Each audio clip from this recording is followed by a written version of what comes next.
Tatchakshurdevahitam purastat shukramocharatam Pashima sharadashatam jivema sharadashatam srinayama sharadashatam prabhavama sharadashatam adinasyama sharadashatam Dau shantihi antariksham shantihi prithvi shantihi apa shantihi oshadhayo shantihi manaspatayo shantihi vishvedeva shantihi brahma shantihi sarvam shantihi shantireva shantihi same shantiredhi. From the Yajurveda. O Lord, thou art pure and self-effulgent. We adore thee. May we live happily for 100 years. May our speech, may our eyes, our ears, and all our senses wax clear and strong for 100 years. May we never be overcome by weakness. O Lord, whatever peace is in heaven and the sky, whatever peace dwells in earth and water, whatever peace resides in herbs and trees, whatever peace abides in the God's and Supreme Brahman, whatever peace can be found in all other things, may all that peace come unto us. May all that peace come to us. Om Shanti, Shanti, Shanti. Peace, peace, peace be unto all.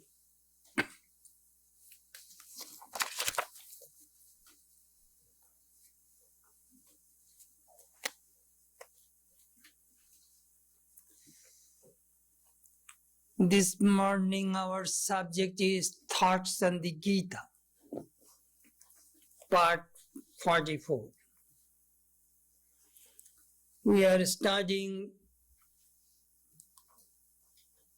Sannyasa Yoga, the 5th chapter of the Gita, the Yoga of Renunciation. There are 18 chapters of the Bhagavad Gita.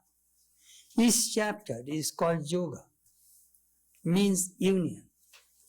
You can unite yourself with God in many, many ways. The first chapter is called Yoga of Grief, Despondency. Through pain and suffering also we can unite ourselves with God. There is a beautiful verse on the Eulogy of the Gita. Gita Sugita Kurtebhya Kimanui Shastra Vistari Yasvayam Padmanabhaisya Mukhapadmad Vinishrita. Sometimes we read scripture, we read Gita. But this verse says Shugita. You read, but you do not know how to read.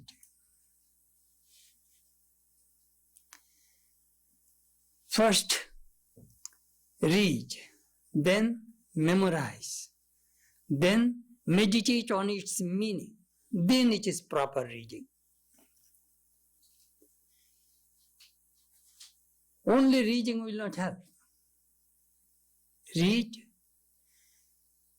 memorize, let it go in your inner recess of your mind, then meditate on it and its meaning. Then it is Shugita. Then it would be right way to study the Bhagavad Gita. And if you study in that way, Kimanne Shastra Vistra, you don't need to read any other scriptures. This one book is enough. Because this Gita came from the lips of Krishna, God Himself, who dealt all human problems. He is a good doctor, Bhavaroga Vaidya.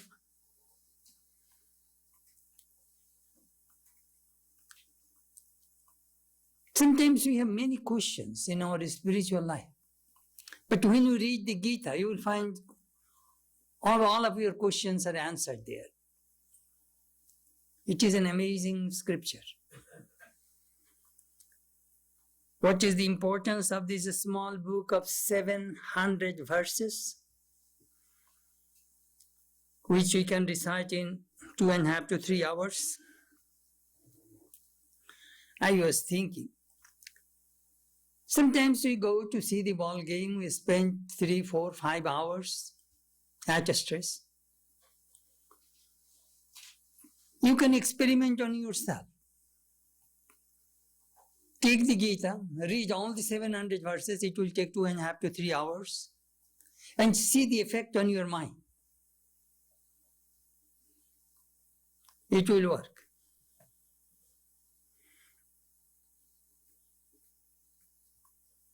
I used to watch a monk in the monastery who was our librarian. He memorized all 700 verses of the Gita. After breakfast, he was dusting his books, cleaning his room, and reciting the Bhagavad Gita. It was his ritual. Without reading the Gita, he will not begin his work. Because it teaches how to work. You must develop a wonderful attitude toward work.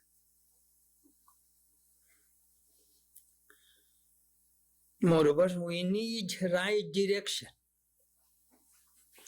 Last Wednesday, I had a group of students here. The professor gave instructions to his students to come here from 3 universities. One group came at 7 to 8 was my time. 7 o'clock, one group came. Oh, we are lost, anyhow we have reached. Second group came at 7:20. I was watching. And the third group came at 7:40 from Illinois. So I was telling the professor, what kind of direction you gave to your students? Oh, I gave the instruction. The Illinois group took the metro and went to Big Bend station instead of this Skinker station. And they are lost. Oh, Swami, we are lost. Do you know what I was thinking? If you have a hopeless teacher, you will be lost. He did not give right direction to his students. For that reason, they are roaming around. Oh, we could not find out this place. And it is easy to find out our place. It is. Anyhow, I was smiling, and then I had to extend my talk for a little bit more. Otherwise, those people will be disappointed. I was just thinking that suppose you have invited me to your home, and I do not know your place, so I am asking the people on the street, oh, go this way. Some people say, go that way. You just go to the gas station and inquire. So I got all confusing instructions and directions from different people.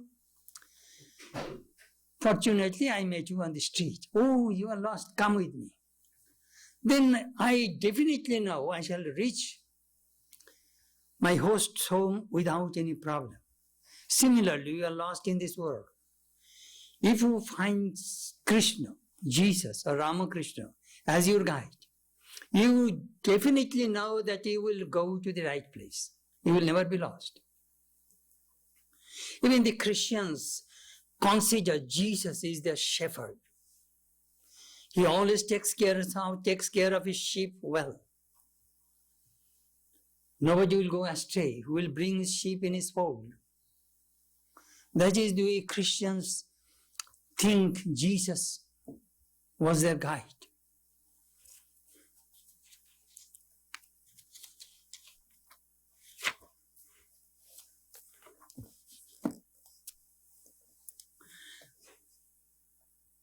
The message of the Gita or the avatar must be universal.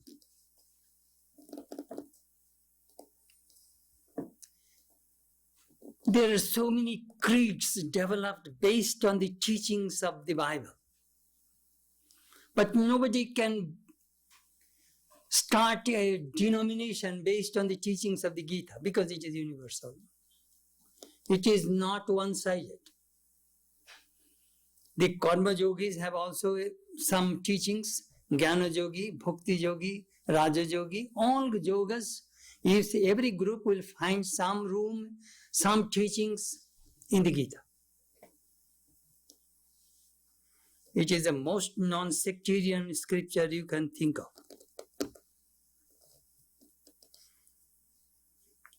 Not what you believe, but what you do matters. The main focus of the Gita is not what you believe, but how you behave. Action, your pattern. We want to check that what kind of person you are. I remember sometimes people come and say, Swami, I have spiritual experience. I become very excited because, my goodness, he has seen God. Spiritual experience means it is a very important thing. But sometimes your vision is true or false. There is a criterion. We watch whether your life has been transformed or not. We know the signs of an illumined soul from the Gita, from the Viveka Chudamani, from the scriptures. All those signs we shall put on your life and check that whether your statement is true or not. Oh, Swami, I have a spiritual experience. It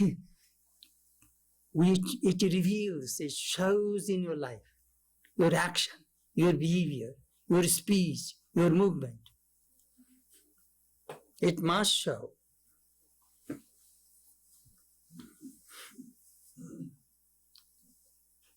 As I was telling you in my last lecture on the Gita, our goal is the arch. We are going through Rinjal Boulevard. Left side, there are many streets which go to the north, St. Louis. Right side also, there are many streets which go to South St. Louis. The roads which go to the north to St. Louis, which are the paths of non-action. Very dark. And the paths which have gone to the South St. Louis, those are the paths of action. A lot of light, lot of activity. This left side path is the path of tamas. Dullness, inertia, idleness, laziness. They will never reach the arch. The right side, they will not reach arch either. Why? They are very much involved with the world and activities. Both of them lost their focuses. They forgot their goal.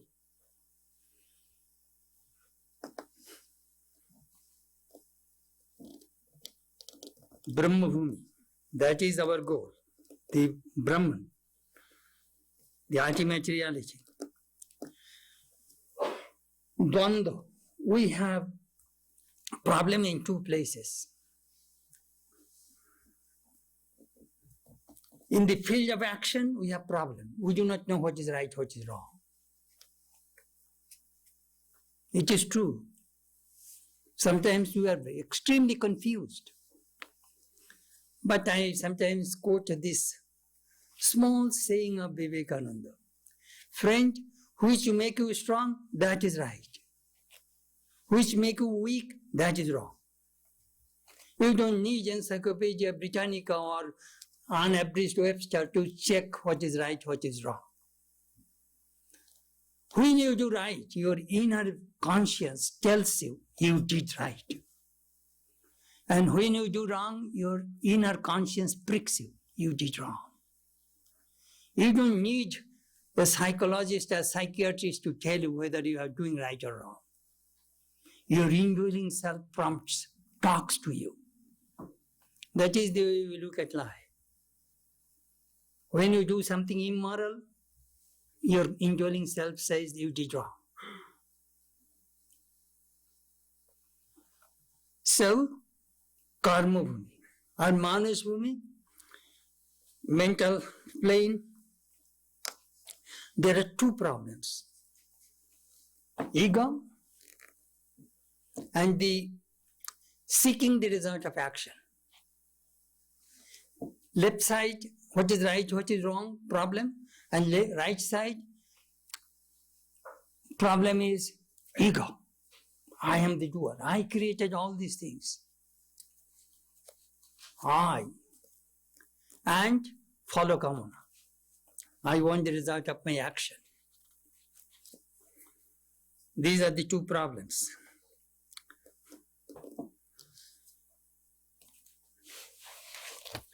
That is the introduction. Now I shall start the text. Arjuna, in the 5th chapter, the first verse, Krishna Arjuna asks this question: renunciation of action, O Krishna, you commend. Again, its performance, which of these two is the better one? Do tell me this decisively. That verse we discussed in our last lecture. Now Krishna replied, Sannyasa karma yogancha nisreshu karubu tayastu karma sannyasat karma yoga vishishyate. Both renunciation and yoga of action lead to freedom. Of these, the yoga of action is superior to the renunciation of action.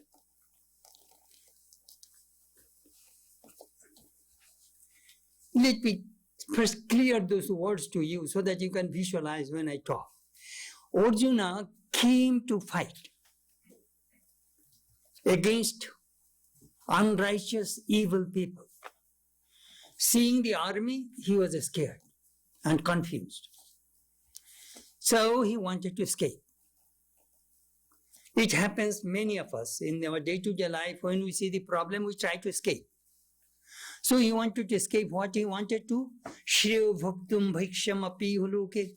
I want to lead the life of a mendicant. Monastic life is a good escape, like this. Take the ochre cloth and run away. Living home, wife, family, just run away. Some people think that monastic life is escape, they are escapist,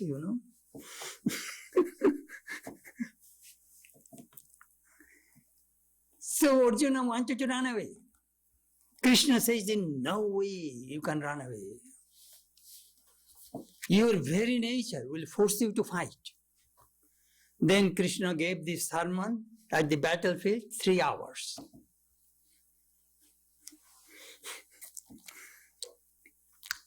The question is that if I, without doing any action, among monks, they go away into the forest, into the cave, they live life begging alms, they live on alms, and they are not involved in any kind of social, any kind of activities. That is called karma sannyas, renunciation of action.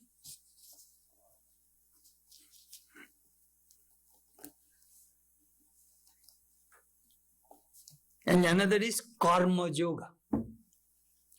Krishna says, renunciation of action, another is yoga of action. Yoga means that person is intensely active, but he knows the secret, so that he will never be caught by the bonds of Maya. How to do it? First, chop off the ego. Second, give up desires. Third, give up the result of, don't seek the result of action. Then work will not bind you. Please remember, this is the mystery of work. Why do you work? Why? Vedanta says, you work because you want to fulfill your desires. That is the only reason you work. Why do you have desire? Because I have ignorance. So the more you work, the more you will be bound and bound and bound and bound. Krishna wants to release Arjuna from this bondage of karma. You work and perform action without any motive, unselfish action. If you work without any motive, without any selfishness, you are free. Please watch these things. One is running away from work, another is working, but without any motive, without any selfishness, without any ulterior motive. Both are the same that Krishna is telling. You see, we have really a problem. Do you know what is the problem? Problem are connected with the two words, work and worship. We think worship means when I am in the shrine, close my eyes, meditate and repeat mantra. That is worship. Or I perform ritual here. That is worship. And work? Look, when I perform rituals, so many devotees are behind my ritual. They come previous day, they make the flower trays ready, they make sandal paste, they cut fruits, they cook food. There are a lot of preparations are necessary for behind this performance of worship. Now the question arises whether the activities of those devotees are work or worship. That is the question. You may see that I was thinking in the morning that when Oprah comes on the show, oh, what a spectacular show. But behind the Oprah's show, the director, the cameraman, the sound engineer, a group of people behind her action. You do not see them. They are not in the television. Are they less important or not? That is the question. Oprah is successful because of the team the team is working behind her performance. Same thing, behind my performance of ritual, a lot of people, a lot of devotees are involved, they are working. You do not see them. To us, their work is also worship. I give another illustration. You see in the battlefield, in the front, the soldiers are fighting, life and death. Behind is the supply line. That is the most important thing. The supply line carries food, water, medicine, whatever they need, arms, ammunitions. Otherwise, the front group cannot fight. Now, you do not see the back of the supply line. You see only the front line, those who are fighting at the battlefield. So front line is not back, the supply line is not less important. They are equally important. That we forget. We think that the people who are working background, they are not doing worship. They are doing worship. That Vedanta wants to tell you. No, each is great in his own place. The person who cleanses this chapel on Saturday, cleanses the bathroom, they are also doing the worship. That is the way we look at work. No work is mean or low. How can we develop this attitude? That is the question. It is really important that when you cook, when you clean your house, when you clean your clothes, everything is worship. The continuous worship is going on.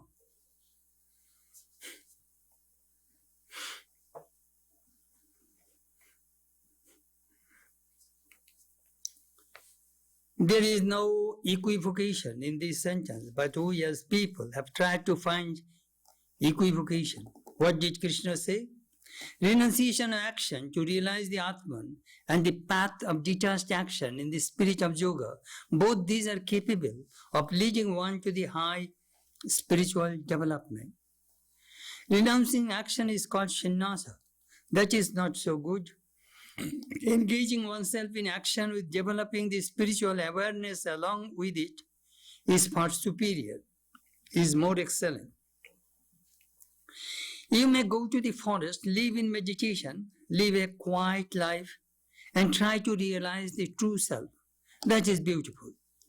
But on the other hand, when you hear the cry of distress from thousands of people, if you go to serve them, make them better, you will still remain a spiritual seeker. This is certainly far better than that. We must remember that such a teaching has come from Buddha also. Though his teaching is essentially of the path of jnana and monastic in application, yet he went round the monastery and found in one cell a monk suffering from diarrhea. He asked him, "Did not any brother come to look after you, to serve you?" "No, sir. They are all in meditation." Buddha served him. Then other brother monks came slowly. He asked them, "Why did you not come to serve this monk? He was in distress." "Sir, we are all in meditation, and you have taught us meditation." "What foolish thing! You throw away your meditation when you see a person in distress. You go and serve him."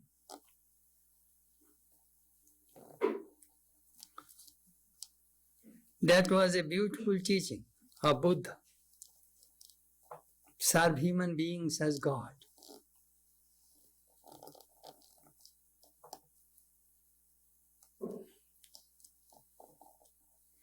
I used to watch a monk in the monastery.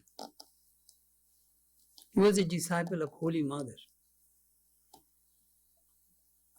All monks and devotees have gone to the shrine to attend the Vesper service. And this monk was walking outside, watching the shoes of the devotees so that they would not be stolen. I still can visualize that person. I must sacrifice myself for others.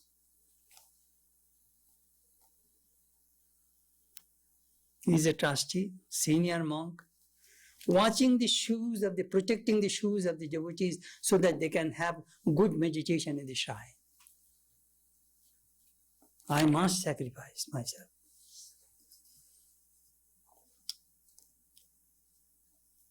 What a great life he led. One day, Holy Mother was cleaning, mopping the floor, mat floor, and other devotees are meditating. Then M's wife came and was trying to help Holy Mother. Holy Mother said, "My child, why did you not go for meditation?" "Mother, you will mop the floor, I will meditate." "That meditation is not for me. You are my mother. I must serve you."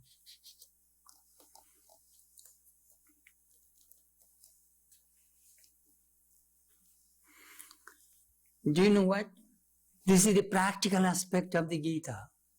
How we can implement these teachings in our day-to-day life. It's a very, very practical literature, I tell you frankly. One of our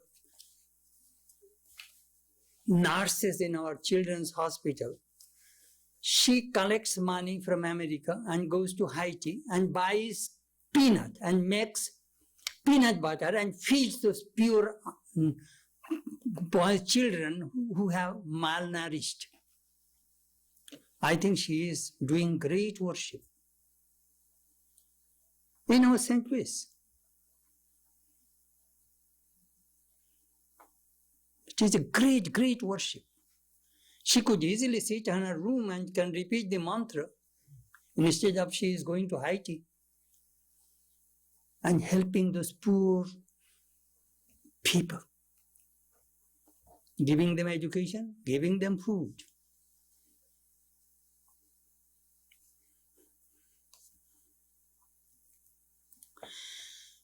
This thing we study in the Gita again and again. Selfishness. Kill it. Destroy it. Selfishness is sin. Unselfishness is God. Avidwan and Vidwan, two types of people. Or the Avidwan means ignorant, will be busy making enormous efforts. Avidwan means ignorant, selfish person, busy making enormous efforts to gain for oneself. On the other hand, Vidwan, the wise one, will also work very hard. He or she has in view the welfare of people around. These are the two types. Krishna has shown that apart from these two, there is a third type who will be busy developing one's own spirituality, not at all doing any worldly action, ever concerned with only one's own salvation, only one's own peace of mind. Such a person does not care if there are hundreds of people starving around. It was this philosophy which influenced our people for centuries together. A young man came to Swami Vivekananda and said, Swami, I repeat Gayatri Mantra regularly, but I am not getting any peace. Swamiji asked, how do you repeat mantra? Well, I close my doors and windows and sit in front of my shrine and meditate. Well, you will not get peace that way. You open your doors and windows and you see through the window your neighbors. Perhaps somebody is sick, somebody is starving, help them. Then you will get peace. Closing your eyes and closing the doors and windows, you will never get peace. You are selfish. You will never get peace. A selfish man is never happy.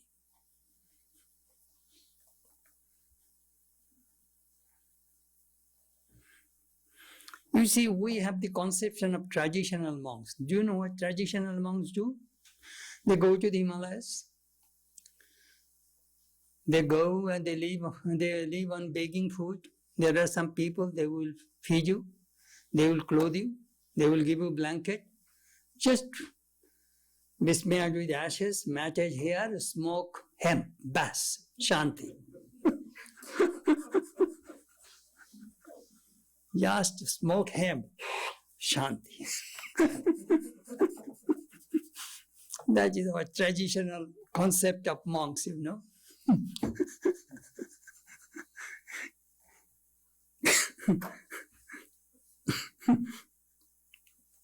Just serve me, I am a holy man, you see, I have ochre cloth. That is my symbol.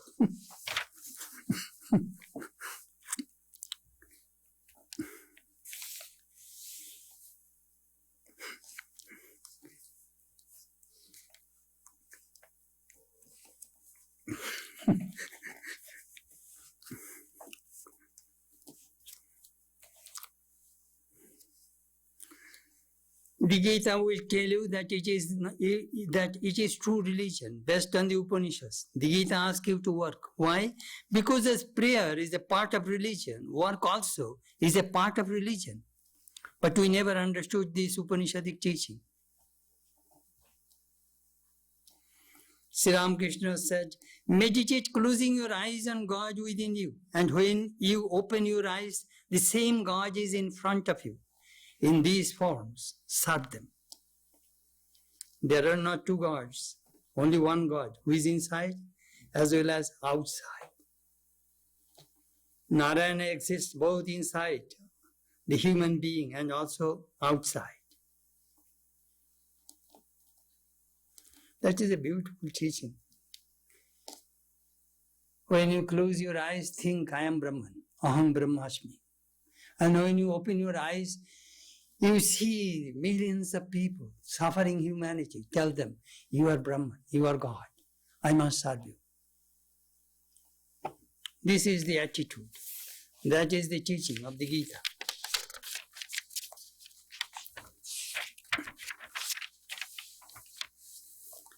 Next verse.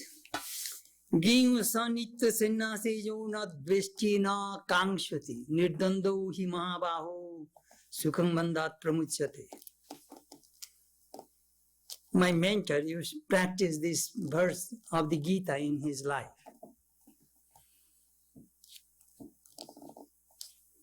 I joined with him in 1958. What a life. A true sannyasi. Gyu sanitya sannyasi. He or she should be known a constant sannyasi. Sannyasi means monk, renounced, who has no personal likes, nor dislikes, for free from the pairs of opposites. O mighty armed, that person is easily set free from bondage.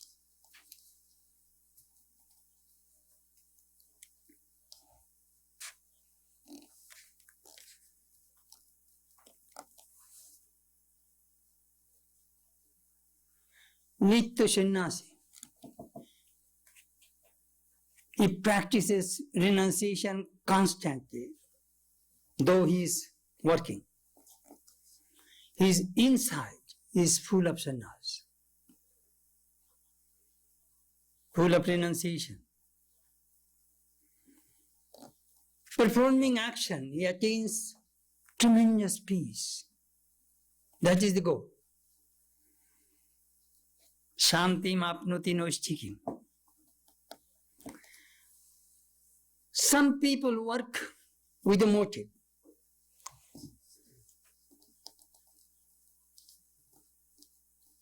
That motivated work binds them. Nitya sannyasi, you know this, a true sannyasi never harbors ill feeling for anybody. That is a Jonadveshti. He never hates anybody. He does not do any harm to anybody. He does not harbor any ill feeling for anybody. No kankshati. He does not have any desire also. Free from desires. Nirdvando. The dvando, you will have to understand what is dvando. Dvando means pairs of opposites. I hate you, I love you. Happiness, misery, hate, all this duality. Thesis, antithesis. Then comes synthesis. So, antithesis. Anything, happiness, misery, profit, loss, birth, death, in this whole world is nothing but dvando. Duality. Nirdvando, he transcends the pairs of opposites.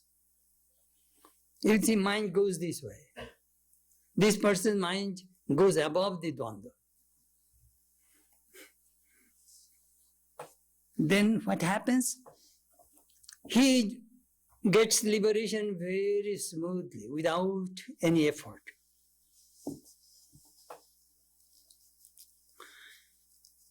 Sannyasi. There are some householders. They have inner renunciation. They are also sannyasi. Antar sannyas. Not that those who have taken vows and have the ochre cloth, they are sannyasi. Not necessarily. Some people are fake.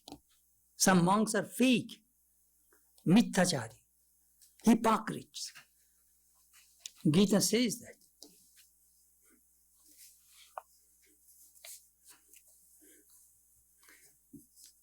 Who has no hatred for anybody, who is not greedy to possess everything for oneself. That type of person is a karma yogi. He is free from the pairs of opposites in society, like good and bad, happiness and misery. His or her mind is steady, even in the midst of these dualities. He or she gets freed from all bondages easily. When he or she develops this kind of mind, you are in the midst of what? In the midst of problems. But your mind is so trained so as to be able to remain calm and steady and face all these challenges before you. Such a person is a constant sannyasi. What a beautiful expression. I remember in 1977 when I first visited India from Hollywood, that Swami Gambhirananda was asking me, how many problems do you have? Then I told Swami, By the Lord's grace, I do not have any personal problem. But I sometimes get involved in our devotees' problems. And their problems sometimes affect me. Then I asked, how many problems do you have? He's a very senior monk. I am not supposed to talk that way. But I was free with him, so I asked, how many problems do you have? He said, every day when I open the mail, I get 30 to 35 problems. He was the executive head of the whole Ramakrishna order. So every day I open my mail, I get 30 to 35 problems. Then I asked, how do you solve them?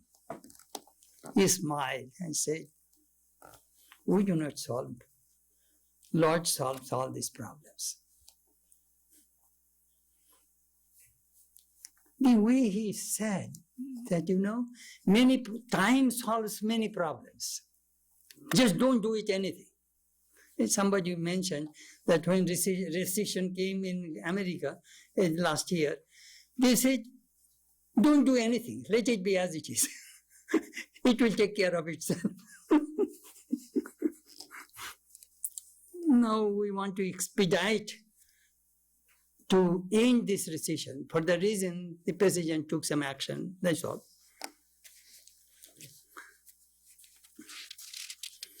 I remember Grihastha. Grihastha means householder. So in our Vedanta class, my teacher told me, you are a householder. I told him, no, Swami, I am a monk. No, you are a householder. I said, no, I am a monk. Then he said, do you live in the body? Yes. Then you are a householder. Griho, my body is my home, your body is your home. Whether you live in your body or not. If you live in the spirit, an Atman, then you are not a householder. But if you live in your body, if you have a body consciousness, you give food, clothing, you give all these things to your body, that means you are a householder. When he wanted to shatter our ego of monks, we are monks, superiority complex, he wanted to smash it in the Vedanta class. You are a householder. That's a good lesson we got.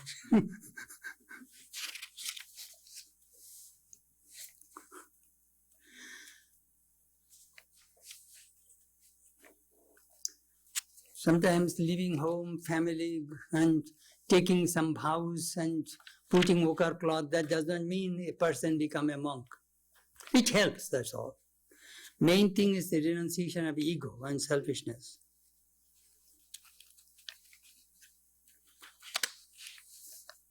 Outside, you look like a beautiful, wonderful monk. Your inside full of lust, anger, greed, jealousy. That means it is a fake monk.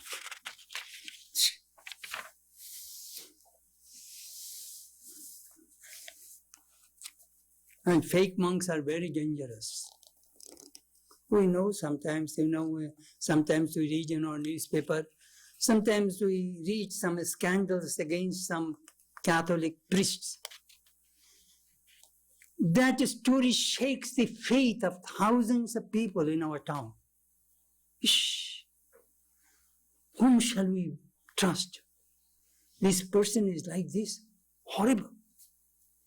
Why they are all fake sannyasis. They just, outside they look like holy person, but inside is not. They are very dangerous. That Krishna says, Mithacharo sa uchyati. They are mithachari, hypocrites.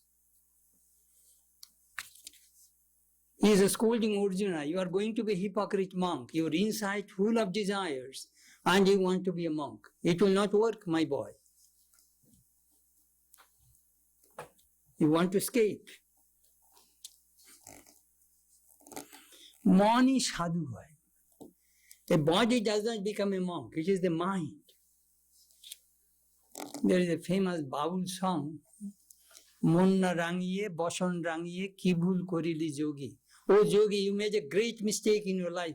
You only colored your cloth, but you did not color your mind. Your mind did not have any ochre color, the color of renunciation. It is the mind. That is a sannyasi.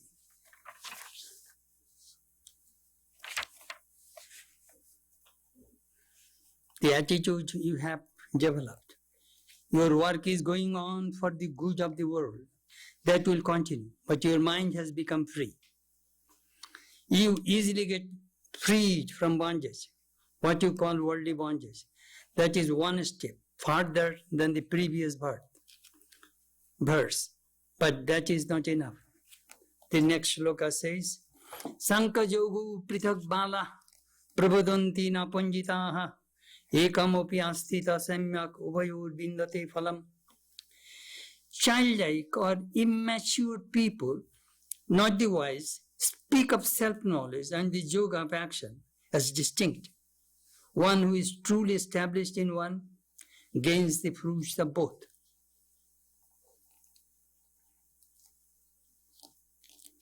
Sankhya and yoga. Sankhya means the path of knowledge.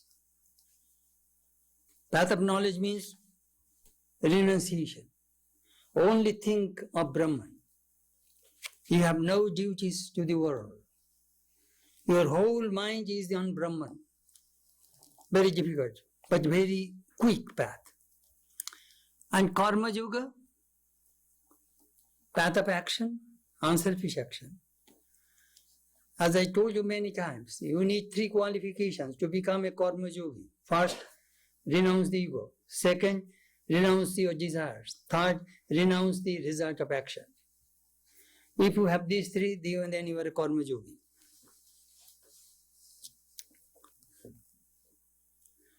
Sankhya and yoga are the 2 paths. Of these 2, the path of renunciation of all actions, going into the forest, trying to realize your Atman, was called Sankhya path. In the 2nd chapter, Krishna had referred to this path and said there is another path called yoga, karma yoga. Then he says here that these 2 paths are different. Is said only by people of undeveloped minds. Because both paths lead to the same goal. Swami Vivekananda told a story. Some monks think that we are greater than the householders. We live with wife, children, and now they are 2nd-class citizen. I am high class, you see. They call it okar ego.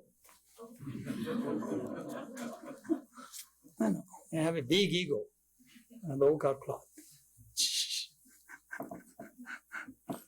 Swami Vivekananda told a story in Karma Yoga. Ideal monk and ideal householder are the same. He told a story. There was a king who used to ask people, tell me who is great, a monk or a householder. Some people say monk. All right, you prove it. If you cannot prove it, you will have to marry and stay in my kingdom. And some people say that householder life is the greatest. Prove it. So nobody could prove it. Finally, a young, handsome monk came to the king and said, yes, I can prove it. Come with me. You gave up your throne and just follow me. So this young monk and the king followed and went to another kingdom. And there was a Shambhala, bridegroom ceremony. In ancient India, the princess, the bride, would select their husbands. So there were many kings and princesses, and many people are in the court, and the girl came with a garland in her hand. The person she will select, she will put the garland around his neck, and then that person would be her husband. So many people are standing, many kings and many rich people. She did not select anyone.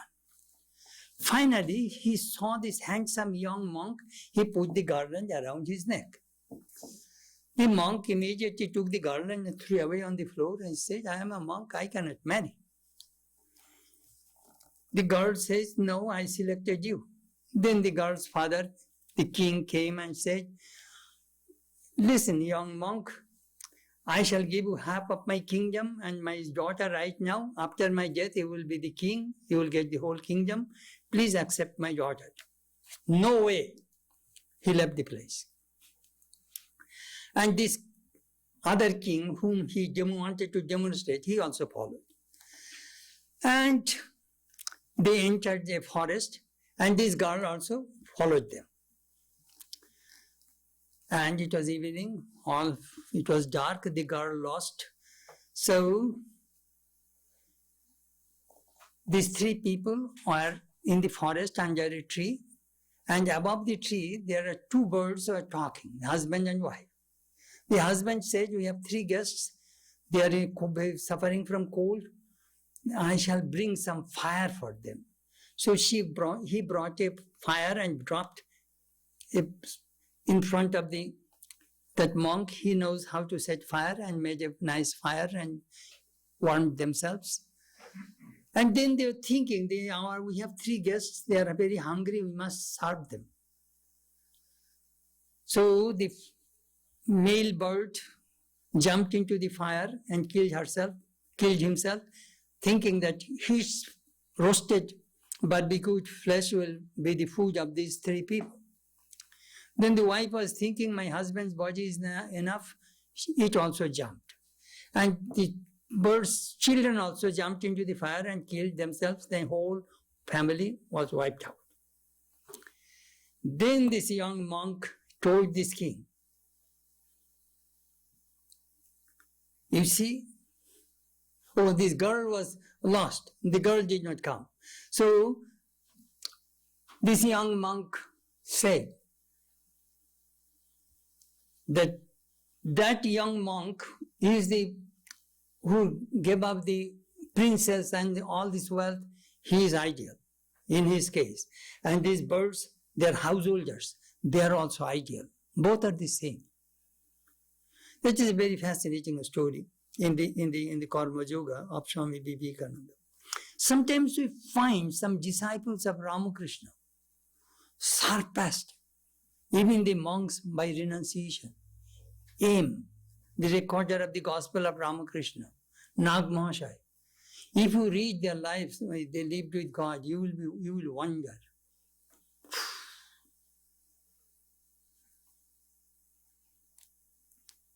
Says, my inside is full of renunciation. Outside I have wife, children, grandchildren. I am a family man. And many people would go, even the monks would go and bow down to him. I remember Swami Prabhupada told me a story in Hollywood. In 1923, when Prabhupada was coming to San Francisco, he went to say goodbye to M. And M would not allow the monks to take the dust of his feet. So Prabhupada asked him, sir, could you close your eyes and pray for me so that my journey for America will be convenient? Well, all right. Immediately closed his eyes. In the meanwhile, he took the dust of his feet. M smiled.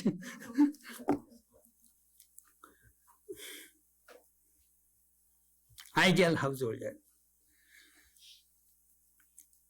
You see, in our tradition, there are 4 stages of life. Student's life, householder's life, life of the recluse, and monastic life. All these 4 stations of life, all depend on the householders. Each station is called ashram.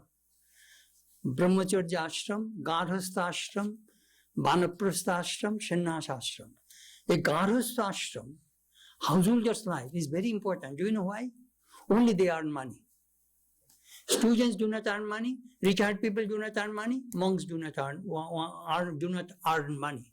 So who will feed these people? Householders. Householders' life is very, very important.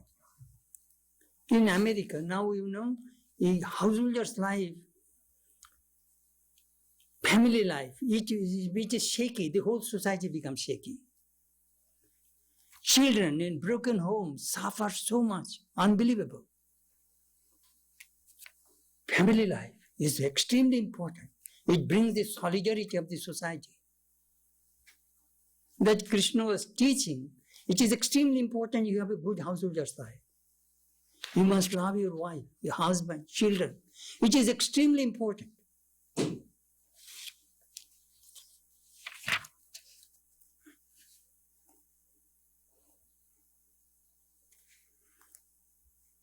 Do not demean yourself. Swami made a beautiful remark. I am a simple worldly householder. I have no status. That kind of demeaning attitude is the opposite of the high status given to the householder by our ancient lawgiver Manu. Today, our householders must realize this truth. Whatever can be achieved by the Sankhya path of sannyasa and jnana can be achieved by the yoga path of action and day-to-day dedication. It is very, very important. Householder's life.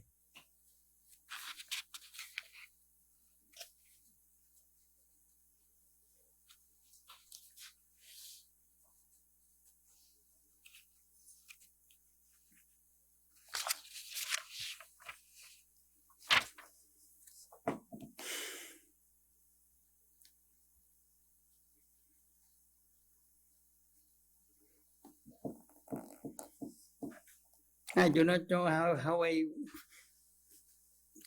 try to clear this part of the Bhagavad Gita. Here's the path of knowledge, path of renunciation. Some people from their very birth, they are pure. Householder's life is not for them. They straight come to the monastic life and just starts their journey. Another group of people, they have desires. Their minds are not yet pure. So they perform karma yoga, unselfish action. That way they purify their minds. How? By eradicating selfishness, desires and doubts. The more they purify their minds, then their minds become one-pointed. And through that one-pointed mind, they again start through prayer, through meditation, they also start the journey of the other path. And at last, finally, they reach the goal. The Krishna is trying to make these two paths, that each path is equally important. It depends upon your temperament, your aptitude, your background, your samskaras. You have good samskaras. You start your journey right now. You have some bad samskaras, purify yourself. Then move forward. Don't go right side, left side. Your goal is ours.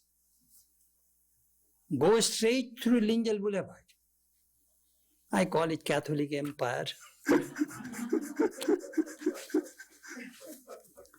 Just straight.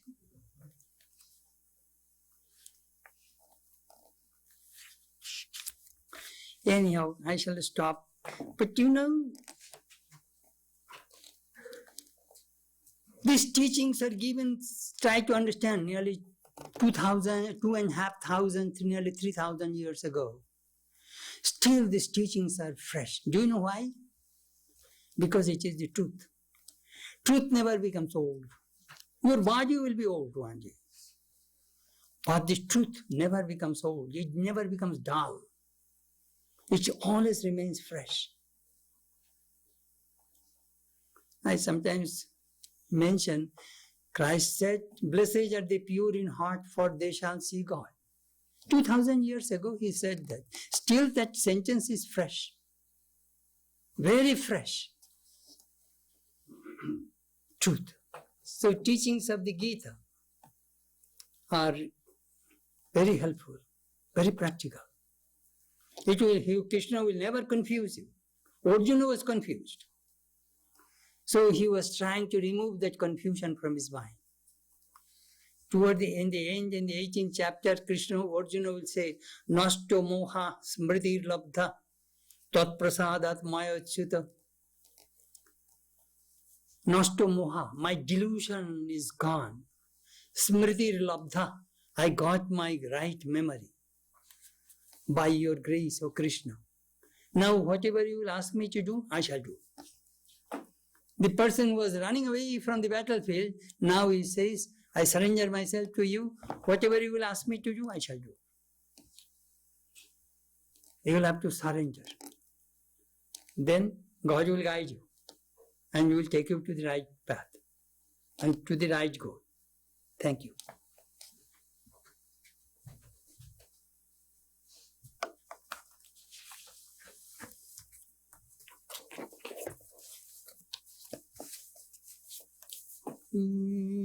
Sarve bhavantu sukhina sarve santu niramayaha sarve bhadrani pashyantu ma kasyit dukkha bhag bhavet durjana sajjana bhuyat sajjana shantim apnuyat shanto muccito bandhibhyo muktasyanyan vimochayat.